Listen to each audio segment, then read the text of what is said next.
या तो मैं को इतना फैला दो कि कोई दूसरा बचे ही नहीं, सभी में फक्त मैं ही मैं हूं, सिवा मेरे अपने कहीं कुछ नहीं है। मुझे मेरी मस्ती कहां लेके आई, जहां मेरे अपने सिवा कुछ नहीं। ये सागर, ये लहरें, ये फैन और बुदबुदे, ये सागर, ये लहरें, ये फैन और बुदबुदे कल्पित है, जल के सिवा कुछ नहीं है। मुझे मेरी मस्ती कहां लेके आई, जहां मेरे अपने सिवा कुछ नहीं। अद्वैत, नॉन ड्युअलिटी,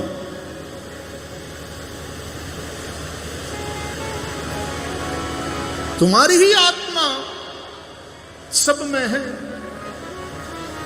अंत्यारे तुम कोनी हारे वेर करशो, केनी हारे क्रोध थी। क्रोध द्वैत में थाय, क्रोध की द्वैत बुद्धि बिनु, द्वैत की बिनु अज्ञान। रामचरितमानस कहे छे द्वैत वगर क्रोध न थाय। बे होय त्यारे एक क्रोध करे ई अने बीजो जेना उपर क्रोध आवे ई, पण ज्यां कोई बीजो छे ज नहीं, तो या तो मैं को इतना फैला दो कि दूसरा कोई बचे ही नहीं, पण आ मैंने फैलाववानी ताकत बधम न होय। तो एना माटे उपाय छे शू? मैं को मिटा दो,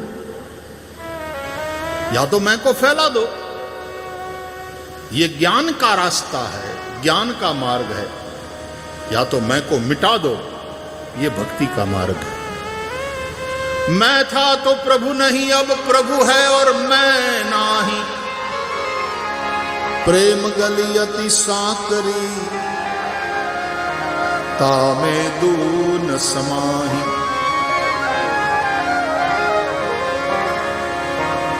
प्रेम में मैं मिट जाता है, फिर जिधर देखता हूं उधर तू ही तू है। एना माटे पछी सर्वत्र परमात्मा ज छे, અને સર્વત્ર પરમાત્મા એને જ્યારે દેખાય, એવો ભાવ થઈ જાય, એવી ભૂમિકા બની જાય, પછી સિય રામ માય સબ જગ સિય રામ માય સબ જગ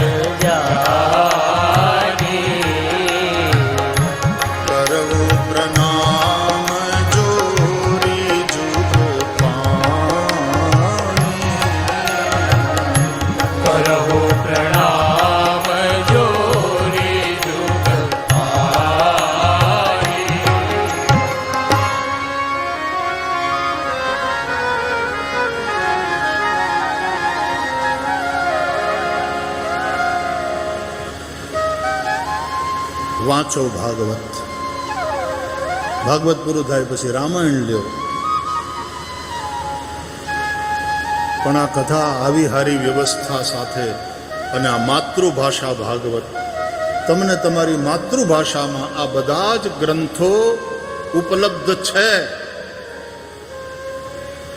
શક્ય છે કે ગ્રંથો તમારા ઘરમાં વસાવેલા પણ ઓલરેડી તમે છે. એ ગ્રંથો બચાડા તમારી વાટ જોવે છે કે આ ક્યારે મને સમય કાઢીને જરાક ખોળામાં લે. તમારું છોકરું તમારી સામે જોતું હોય ને કે મને તેડ,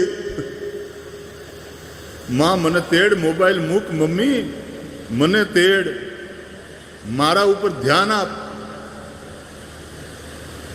મમ્મીઓ મોબાઈલ જોતા જોતા છોકરાને ખવડાવતી હોય તો મોઢામાં જવાને બદલે નાકમાં નાખી દે ચમચી. બચ્ચું રડે ત્યારે ખબર પડે. ગુજરાતીમાં એમ કહેવાય છે અને વાત સાવ સાચી છે કે એક શિક્ષિત માતા, એક સંસ્કારી માતા 100 શિક્ષકોની ગરજ સારે છે. એક સંસ્કારી માતા 100 શિક્ષકો બરાબર છે, વાત સાચી છે, પણ મોબાઈલ મૂકે તો થોડાક કલાકો ફરીથી મોબાઈલનો વિરોધ નથી. આપણે જે મોબાઈલના ગુલામ થઈ ગયા, એડિક્શન થઈ ગયું છે ને, આપણને મોબાઈલનું એડિક્શન થઈ ગયું છે, એની સામે વાંધો. એમાંથી તમને બહાર કાઢવા છે. 1 કલાક રોજ, અને બને તો સૂતા પહેલા વાંચો. આખો દિવસનો આમે તે મોબાઈલ જોતા જોતા સૂવાને બદલે પુસ્તક વાંચતા વાંચતા સૂવાનું રાખો, નીંદર સારી આવશે. નરેન્દ્રભાઈ મોદી જ્યારે ગુજરાતના મુખ્યમંત્રી હતા ને, ત્યારે એણે એક અભિયાન ઉપાડેલું, વાંચે ગુજરાત. વાંચે ગુજરાત, પછી ખેલે ગુજરાત, કે છોકરાઓ રમે, ખેલે ગુજરાત, વાંચે ગુજરાત. તમારે કાઠિયાવાડમાં એક જણો કે ઢીબે ગુજરાત. ક્યાંક થઈ ગઈ હશે ક્યાંક ધીંગાણું, तो ढीबे गुजरात. वो विनोद की बात हुई, लेकिन वांचे गुजरात, वांचे भारत. वांचो. सारा पुस्तकों जेवा श्रेष्ठ मित्रों बीजा कोई नहीं. Always carry one good book with you whenever you travel. જ્યારે પણ તમે મુસાફરી કરો ને ક્યાંય, એક સારું પુસ્તક સાથે રાખીને ચાલો. ટ્રેનમાં હો, તમે કારમાં મુસાફરી કરતા હોય, તમે એરોપ્લેનમાં મુસાફરી કરતા હોય, એક સારું પુસ્તક સાથે રાખીને ચાલો. યાત્રામાં મજા આવશે. સારા મિત્રો સાથે યાત્રામાં જોડાઈને કેવો આનંદ આવે. એને સારું પુસ્તક સાથે લઈને યાત્રા કરો. હું કરું છું, હું જે અનુભવું છું એ તમને કહું છું. 2-4 પુસ્તક સિવાય આઈ ડોન્ટ ટ્રાવેલ. ગાડી હલવે જ નહીં. સારા પુસ્તકો વાંચજો. તમારા ઘરમાં ભાગવત છે. ભાગવતજીના મહાત્મ્યમાં જ ભગવાન વેદ વ્યાસજીએ કહ્યું, જે ઘરમાં શ્રીમદ ભાગવત બિરાજે એ ઘર તીર્થ સ્વરૂપ છે. અને જ્યાં ભાગવતજીનો નિત્ય પાઠ થતો હોય ત્યાં કોઈ પણ પ્રકારના પાપ પ્રવેશી ન શકે. શ્લોકાર્ધમ શ્લોકપાદમ વા પઠેદ ભાગવતંચય નિત્યમ પુણ્યમવાપ્નોતિ રાજસૂયાશ્વમેધયો. વાંચો.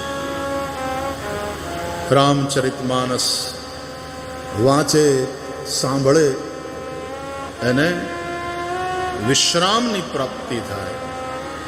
અને શ્રીમદ ભાગવતને સાંભળે શ્રદ્ધાપૂર્વક. તો વ્યાસ ભગવાન કહે છે, યસ્યામ વૈ શ્રૂયમાણાયામ કૃષ્ણે પરમ પુરુષ. અહીંયા વૈ નિશ્ચયાત્મક છે, એટલે કે નો ડાઉટ એટ ઓલ. જેના સાંભળવા માત્રથી, નહીં તો સામાન્ય રીતે એકલું સાંભળીને આકાને સાંભળ્યું, આકાને કાઢી નાખ્યું, વગેરે વગેરે આપણે બોલતા હોઈએ. નહીં બાપા, શ્રવણ પછી મનન કરો, મનન પછી નિધિધ્યાસન કરો, વગેરે વગેરે. અને એ વાતે સાચી છે.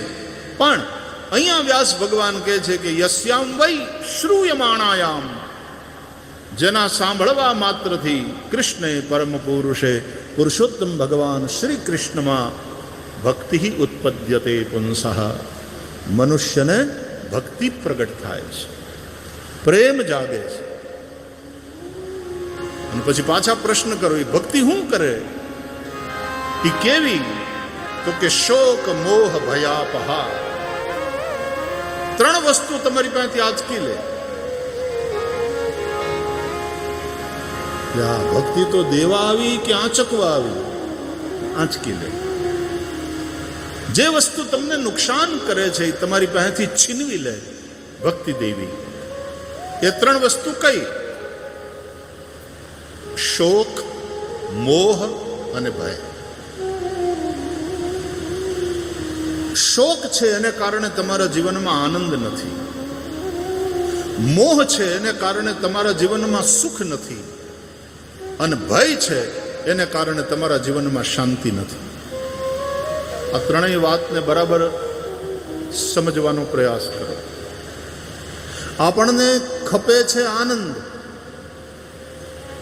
આપણને જોઈએ છે સુખ, આપણી ઈચ્છા છે કે મારા જીવનમાં શાંતિ હોય, પણ આ ત્રણેય વસ્તુ નથી.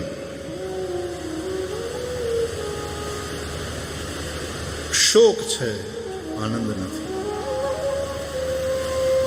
પછી આનંદ નથી ને એટલે આનંદ માટે આવલા મારતા હોઈએ એટલે માણસો એન્ટરટેનમેન્ટ, પાના રમવા, સિનેમા, નાટક, રીલ્સ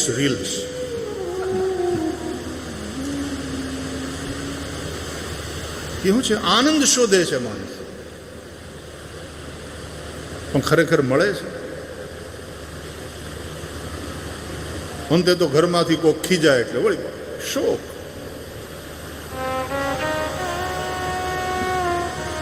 સુખ શોધીએ છીએ રૂપિયામાં, સંપત્તિમાં, મોટા મોટા મકાનમાં, મોંઘી સાડીઓમાં, કિંમતી ઘરેણામાં.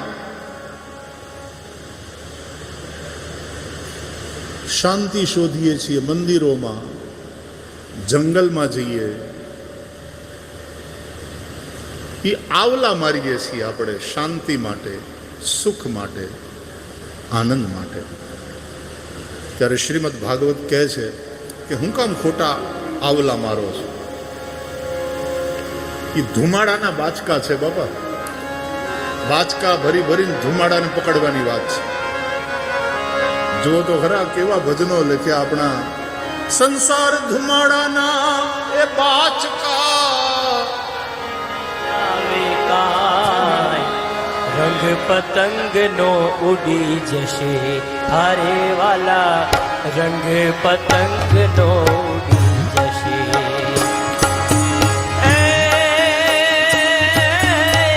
સંસાર ધુમાડાના એ બાચકા રે હારે નહીં આવે કાય, રંગ પતંગ નો ઉડી જશે હારે વાલા, રંગ પતંગ નો ઉડી જશે.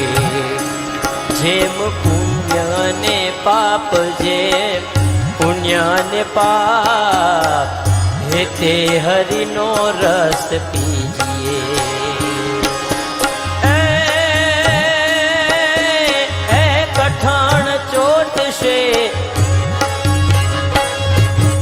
એ કઠણ ચોટશે કાળ નીરે મરણ નો મોટે માન.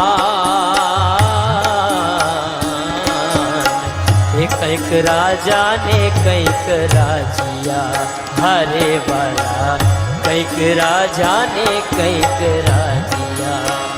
એ છોડી ચાલ્યા ઘર બાર મેલી આયા ઘર બાર,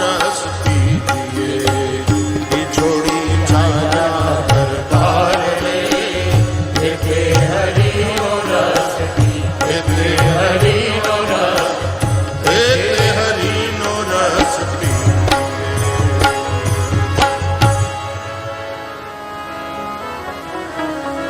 સંસાર ધુમાડાના બાચકા, સાથે આવે નહીં કોઈ.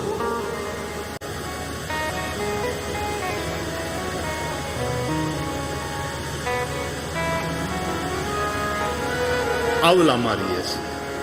આ આવલા જેટલી ભાષાઓ છે ને, હિન્દુસ્તાનની લગભગ 12 ભાષાઓ છે કાયદેસરની, અને બોલીઓ તો હજારોની સંખ્યામાં છે. બોલી કચ્છી બોલી છે, એની પાસે એની લિપિ ન હોય, બોલી ખરી. ભાષાની પાસે પોતાનું એક વ્યાકરણ છે, પોતાની એક લિપિ છે. તો બોલી એ તો જંગલમાં ઉગેલા ફૂલ જેવી હોય. બોલીઓ કેટલી બધી. તો આવલા એ હાવ કાઠિયાવાડનો તળપદી શબ્દ છે. એટલે ટ્રાય કર્યા કરે આનંદ માટે, સુખ માટે, શાંતિ માટે, પણ એ મળતું નથી. ત્યારે ભાગવતજી કહે છે કે તમારા જીવનમાં શોક છે એટલે આનંદ નથી. કે આ મને પાણી કડવું લાગે ને ખાવાનું ભાવતું, તને તાવ આવ્યો ભાઈ, કે આ મને બધું પીળું પીળું દેખાય તો તને કમળો થયો, એમ મને આનંદ આવતો નથી. ક્યાંથી આવે ભાઈ? શોક. કે કરોડો રૂપિયાના મહેલમાં, મોટા બંગલામાં રહું છું પણ મને સુખ નથી. ન હોય ભાઈ, મોહ તારો આડો આવે છે. કે હું જંગલમાં જાઉં તોય મને શાંતિ નથી, કે નહીં મળે. કારણ તારા મનમાં ભય છે, એક પ્રકારનો ભય. પૈસા વયા જાહે તો, શરીર છૂટી જશે તો, આપણે ગુજરી જઈશું, અનેક પ્રકારના ભય હોય છે. એમાં મૃત્યુનો ભય એ સૌથી મોટો ભય. અને જ્યાં સુધી ભય હોય ત્યાં સુધી શાંતિ ન હોય. તો શોક છે, મોહ છે, ભય છે. હજી આની વિવેચના વધારે તમારે કરવી હોય તો આચાર્યો કહે છે, શોક છે એ તમારા ભૂતકાળથી સંબંધિત છે, મોહ છે એ તમારા વર્તમાનથી સંબંધિત છે, અને ભય છે એ તમારા ભવિષ્ય સાથે સંબંધ રાખે. ભૂતનો શોક, જે થઈ ગયું એનો શોક. અને એટલા માટે ગતમ ન શોચામી. ડાયો માણસ હોય ને, बीत गई सो बात गई, अब उसका क्या शोक. મોહ વર્તમાનનો, અત્યારે વર્તમાનમાં જે છે એના પ્રત્યે મોહ. અને મોહ સકલ વ્યાધિન કરમૂલા.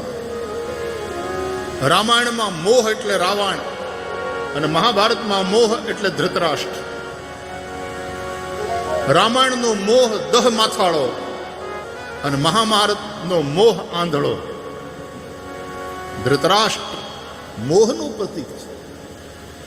મહાભારતમાં દુર્યોધન કરતા પણ જો ખતરનાક પાત્ર હોય તો એ ધૃતરાષ્ટ્ર છે. દંભી છે. રામાયણમાં રાવણ મોહનું પ્રતીક છે. મોહ સકલ વ્યાધિન કર મૂલા. બધી જ સમસ્યાઓની જડ, મૂળ મોહ છે. મોહ દશમૌલી. તુલસીદાસજી સમજાવે છે, મોહ દશમૌલી તદ્ભ્રાત અહંકાર પાકારિજિત કામ વિશ્રામ હારી. મોહ દશમૌલી તદ્ભ્રાત અહંકાર પાકારિજિત કામ વિશ્રામ હારી. રામાયણના આધ્યાત્મિક ઊંડાણમાં જેણે જવું હોય, એ રહસ્યને સમજવું હોય, એને ગોસ્વામી તુલસીદાસજીના બીજા સાહિત્ય, કવિતાવલી છે, દોહાવલી છે, વિનય પત્રિકા છે, હનુમાન બાહુક છે, આવા બધા જ જે બીજા રચનાઓ છે ગોસ્વામી તુલસીદાસજીની, એનો અભ્યાસ કરવો જોઈએ. એમાં તુલસીદાસજી લખે છે, મોહ દશમૌલી. દશમૌલી, દશમુખ રાવણ મોહનું પ્રતીક છે. તદ્ભ્રાત અહંકાર, રાવણનો ભાઈ કુંભકર્ણ એટલે અહંકાર. પાકારિજિત કામ, અને રાવણનો બેટો મેઘનાદ, ઇન્દ્રજીત, એ શું છે? બોલે કામ. અને આ બધા કેવા? તો કે વિશ્રામ હારી. વિશ્રામને હરણ. અને ભગવાન રામનું ભજન, રામની ભક્તિ શું કરે? પાયો પરમ વિશ્રામ. તુલસીદાસજી કે जाकी कृपा लवलेश ते मति मंद तुलसीदास हूँ पायो परम विश्राम राम समान प्रभु नाही कहूँ पायो परम विश्राम पायो परम विश्राम है पायो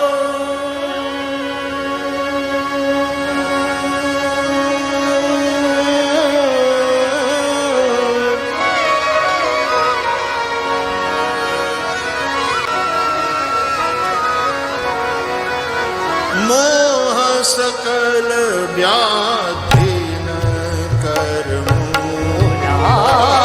मोह सकल व्याधि न कर मूला।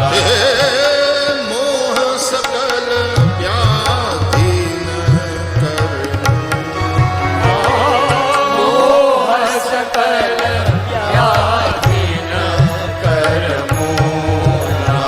तिनके पुनीत उपजै बहुसूला तिनके पुनीत उपजै बहुसूला मोह सकल व्याधि न कर मोह सकल मोह सकल मोह सकल व्याधि न कर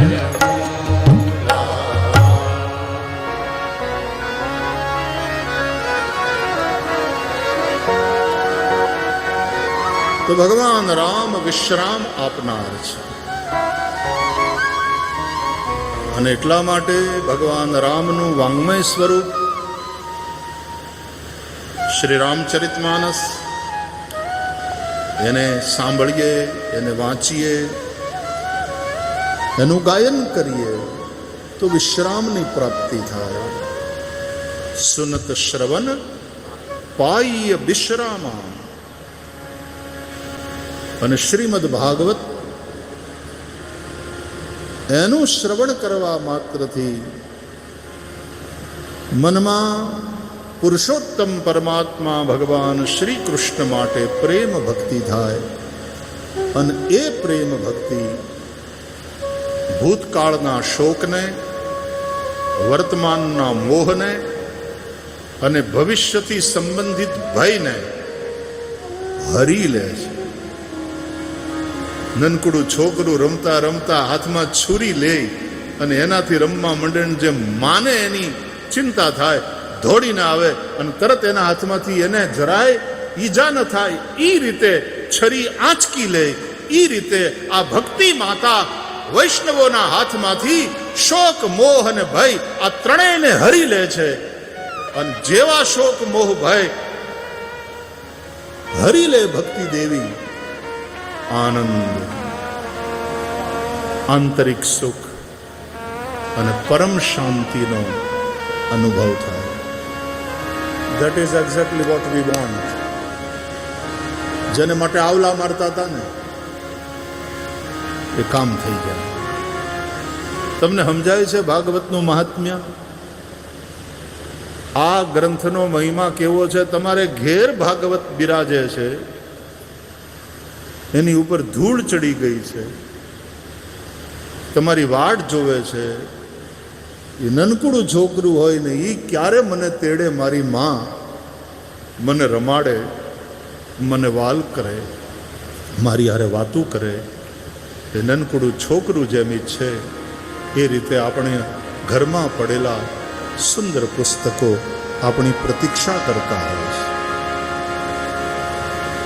કે આ ક્યારે મોબાઈલ મૂકે ક્યારે મને 1 કલાક આપે મારી હારે જરાક સમય बिताओ यदि किसी से चाहते हो किसी ने बहुत सुंदर कहा कि मेरी चाहत बहुत महंगी है यदि मुझसे प्रेम करना है मेरी चाहत महंगी है और सबसे महंगी चीज मांगती है मेरी चाहत मेरा प्रेम सबसे कीमती चीज चाहता है। बोले तुझे क्या चाहिए? बोले कोई गिफ्ट नहीं चाहिए, तेरा टाइम चाहिए, तेरा समय चाहिए। અને સમય છે ને એ સૌથી મોંઘી જણસ છે, આપણી ભાષાનો શબ્દ છે, એ સૌથી મોંઘી જણસ છે સમય। તમે જ્યારે કોઈને સમય આપો છો ને ત્યારે તમે તમારા જીવનનો એક એવો હિસ્સો આપી દો છો જે તમે પાછો ક્યારેય મેળવી શકવાના નથી। ખર્ચેલા કે ખોવાયેલા પૈસાને માણસ પાછા કમાઈ લે, પણ ખર્ચાઈ ગયેલા શ્વાસને પાછા કમાવાનો બીજો કોઈ ઉપાય નથી। હાથમાંથી સરકી ગયેલા સમયને પુનઃ પ્રાપ્ત કરવાનો કોઈ ઉપાય નથી। પુનઃ પ્રાપ્ય શક્તિ, ઉર્જા, એના વિશે આપણે રિન્યુએબલ એનર્જી વિશે આપણે ભણીએ છીએ સ્કૂલોમાં, लेकिन समय किसी को पुनः वापस मिलता नहीं। अपना ऋषियों कहे छे प्रत्यायांति गता पुनर्न दिवसा कालो जगत भक्षक। गયેલો સમય પાછો આવતો નથી। જેને પ્રેમ કરો છો એ સમય માંગે છે। છોડને પાણીની જરૂર પડે, સંબંધોને સમયની જરૂર પડે। લવ, કેર, ટાઈમ આપવો પડે ત્યારે સંબંધો પણ મહોરતા હોય છે। આપણે છે ને ટેકન ફોર ગ્રાન્ટેડ બહુ લઈ લઈએ છીએ બધું। ઈશ્વરે આપણને આટલું સ્વાસ્થ્ય આપ્યું હોય, આવી સારી કાયા આપી હોય, પણ એ વખતે આપણને એની કિંમત ન સમજાય। સ્વાસ્થ્ય ખોવાઈ જાય ને અને પછી પાછું એકવાર ગયા પછી હરાડે ચડે જ નહીં, ત્યારે સ્વાસ્થ્યની કિંમત સમજાઈ જાય। કેવો આપણે 6 લાડવા ખાઈ જતા હતા ભાઈ, અને હવે 2 ખાખરા પૂરા થતા નથી।